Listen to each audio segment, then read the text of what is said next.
This is the project we're working on right now. Corn can't stand 90 or 100 mile an hour winds, so we got some corn down. These roller cones used to be on some old heads that we had, and now we're retrofitting them to fit the new style head so that we can keep the corn moving up and not hanging over the side of the head.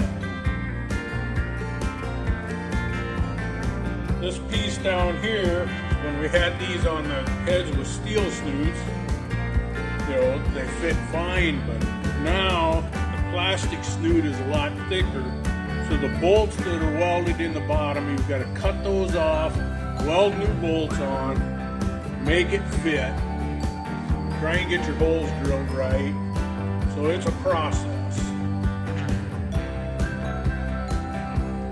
The original brackets come like this with this blunt end. Well, that won't work. You'll catch stuff on there.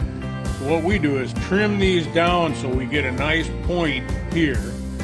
And once you change those bolts, put your longer bolts in, drill the holes, it bolts down, and this lays flat on top of the snoot.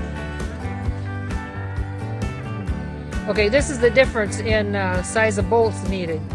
And Matt's cutting out the short ones and putting in the new long ones, and that makes it possible for them to be attached to the new plastic, which used to be metal, snoots. It's a process, and they've gone to many trips to town to accomplish all of this, and they still got hydraulic hoses to deal with.